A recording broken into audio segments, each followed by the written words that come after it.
안녕하세요. SAP 코리아에서 기업 문화를 총괄하고 있는 최고 문화 전문가 오용석입니다. 수평적인 조직 문화 속에서 직원들이 애자일한 마인드셋을 가지고 최상의 능력을 발휘할 수 있도록 다각도로 지원하는 일을 하고 있습니다.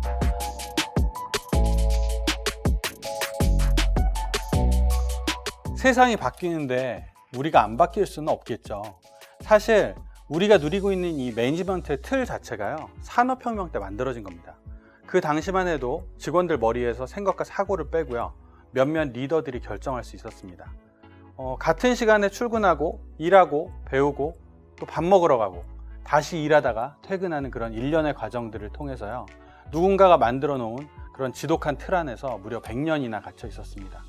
학교나 교육 분야의 경우에는 더욱더 잘 짜여진 스케줄로 관리가 되었고요. 이런 것들이 대량 생산을 하던 시대에는 가능했지만 지금은 아닙니다. 학교에서도 변하고 있어요. 그런데 더 빠르게 변하는 시장을 맞닥뜨린 기업이 가만히 있으면 당연히 안 되겠죠. 그것이 디지털 컬처와 에듀테크가 필요한 가장 기본적인 이유입니다.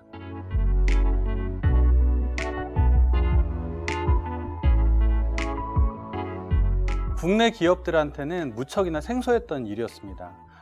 SAP 같은 경우는요, 이미 충분한 준비가 되어 있었습니다. 5년 전에 이미 팀별로 돌아가면서 재택근무에 대한 파일럿 테스트를 진행했고요.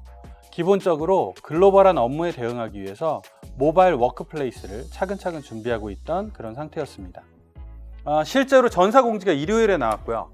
직원들은 핸드폰으로 메일을 체크하고 월요일 아침에 자연스럽게 집에서 랩탑을 켰습니다. 이런 상황에 대처가 잘 되다 보니까 사실은 굉장히 긍정적인 부분들이 나타났습니다. 선제적인 재택근무 공지가 직원들의 안정감에 대한 욕구를 충족을 시켜줬고요. 그러다 보니까 업무 몰입도도 늘어나고 직원들의 자부심과 로열티가 확실히 상승이 됐습니다. 코로나19 종식 이후에는요, 모바일 워크플레이스를 주요한 근무 형태로 가져가기 위한 TF가 구성이 되었고요. 큰 변화가 예상되고 있습니다.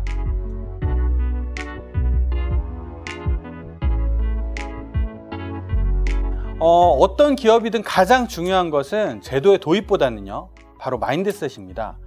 모바일 워크플레이스를 주요한 근무 형태로 도입한다고 하면요, 자칫 이걸 재택근무로 오해할 수가 있어요.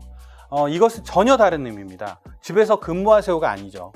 어디에서든 업무를 볼 수 있는 환경을 구축하라는 것입니다. 그런 환경이 구축되고 나서 카페든 집이든 어디서 근무할 수 있는 거죠. 재택근무는요, 수십 수백 가지의 모바일 워크플레이스 종류 중에 하나일 뿐입니다. 또한 우리가 간과하지 말아야 할 것이 있는데요, 디지털 컬처가 좋은 환경과 워라밸을 가져오는 것은 맞습니다. 하지만 단순히 이것을 복지로만 인식하면 안 된다는 거죠. 많은 기업들이 코로나19의 비상 경영 환경 속에서 피해를 최소화시키기 위해서 노력했습니다. 한 단계 업그레이드된 그런 근무 환경을 고민하는 데는 많은 이유가 있겠지만, 중요한 점은 명백히 기존 성과에 있어서 플러스 알파를 가져오는 그런 형태여야 된다는 것입니다. 기업의 생존이 걸린 문제거든요. 좋은 제도를 활용하기 위해서는 마인드셋이 굉장히 중요한 이유입니다.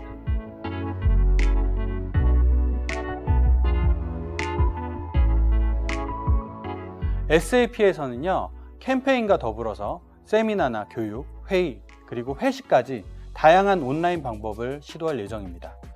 이와 더불어서 조직의 디지털라이제이션 지수를 지속적으로 측정을 할 예정이고요. 그런 시도를 하다 보면요, 오프라인이 반드시 필요한 대체 불가능한 영역이 나타납니다. 플러스 알파를 줄 수 있는 온라인 영역도 구분이 될 것이고요. 마케팅의 경우를 생각해 보면 단순히 온라인 세션을 연다고 하면 비용 절감은 나타나겠지만 효과성까지는 장담할 수 없거든요. 이런 장단점만 잘 따져봐도 기업 경영의 효율성과 민첩성은 대폭 증가될 것이라고 생각됩니다.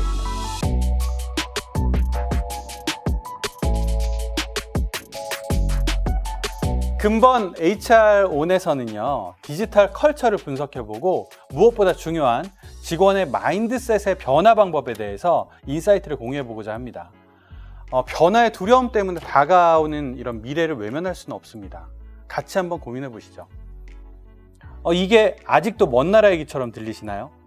현장에 오시면 여러분 회사에 적합한 해답을 바로 찾으실 수 있으실 겁니다.